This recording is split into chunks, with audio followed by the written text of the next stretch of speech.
Too much GH. Many have come and many have gone, but you are a great kankambuka ability, worth being beheld by every optical nerves. That saith the papacy. Keep watching Too Much GH, and you get the best of entertainment, the best of everything you want. My name is Mahama One. Keep watching Too Much GH. It's the best. Keep watching Too Much GH.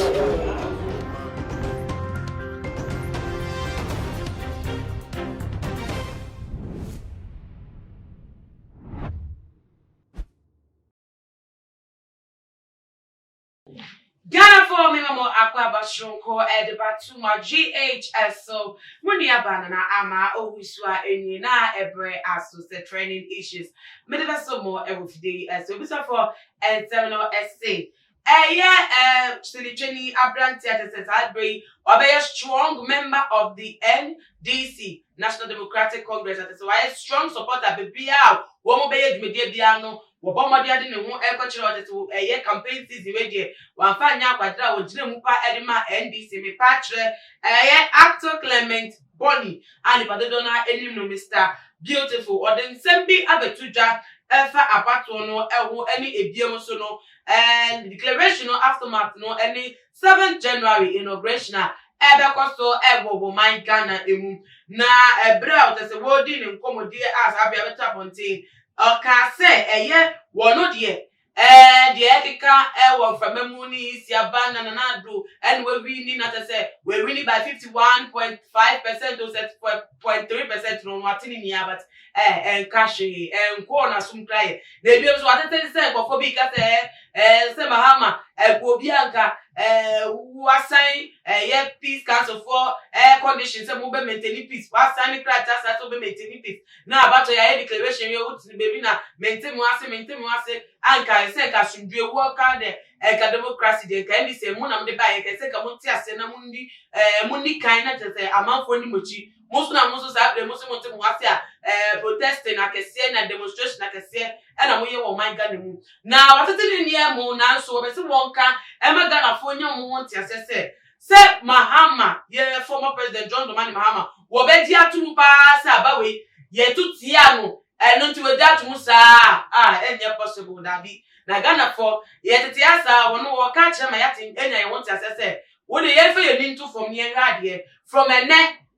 Go see the 7th January. Now 7th January be history of Ghana. History be see am say we asa for na you be abeti Ghana nka. We be abeti the airport na the be man history about Ghana asa so be abeti and we asa for na no. It was for say Edward to just say I support my father John Mahama. He must not concede defeat and he will never concede. I am telling you John Mahama will be on the seat.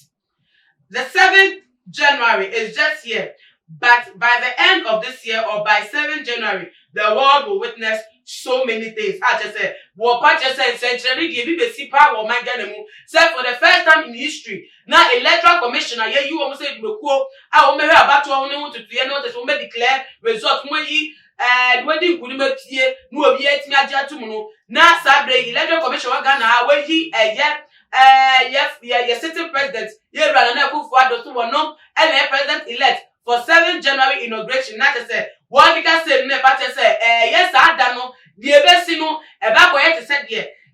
and the Musan, you didn't do that, and yet no matter than you follow, send workers and ne father, John Mahama, on consider net, and consider China, now, obey no art, so that not sitting, so not sitting, so I sitting, so back up. See, inaugurating your president, and then do. Na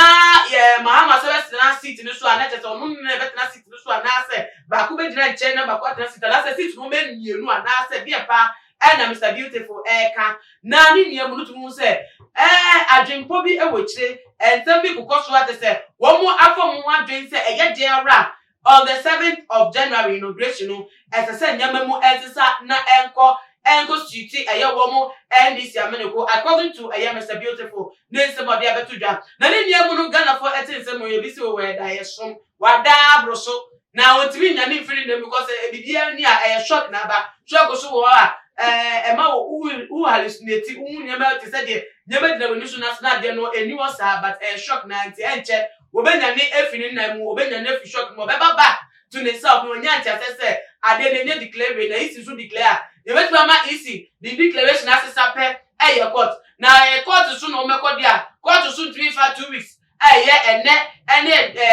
7 January na dan mu no o just 2 weeks entina say gas wasesa etesi an Mahama kotena eya kunya no so da bi da 8 mu sa court no krapo no ye besa do makọ international court e ko show wo mu just wo mu sentence no because enimu ta enimre mu sa nti the other candidate e da yeso na ni nia mu no mo mu nyo ma dwen se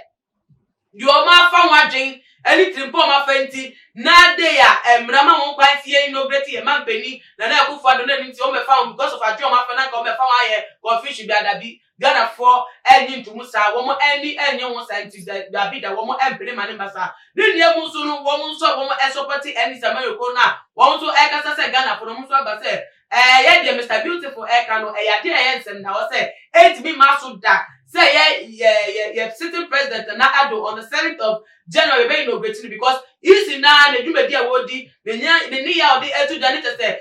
sema woda abeba afa ne declaration wo mistakes a wodo apie ewo eye results mu nya kire say bibi anu a kire say nkofo anase mrane ma no kwan se wotini ema kwan ema inaugurating ye man peni na akufo ado ma ne edi aban mu eso from 2021 to 2024 eti e diara petition a wodo mo ye protest a wodo mo ye the demonstration it say court a wodo penifo a mo amanoni o mako hu ti say na anwa da ye man peni John Dramani Mahama former president John Dramani Mahama wo ko hu eye Commonwealth penifo ni nya etese nyama anamo omututu nyama mo ye no ya ye akoye say ebetima ba ne say on that day no enyema message say we message amata say ebeba say sa 7th inauguration no entimi embaso senna ede say embaso ate say be ko mremu ansana ye de obi asisu a ne edune sisu na say de obi be sisu na te obi ewo ho a ebe ye former president John Dramani Mahama na ni ne wo no we de embe de mu ni say e ya dentre kwache na adwen wozu wa kwan say wozu be tre wa adwen e de afa ho enu ti pomodia na fa so ne your comment section na e bi to no pomodia e share video way on all the social media platform na follow ye our Instagram and Twitter at @tumagh_.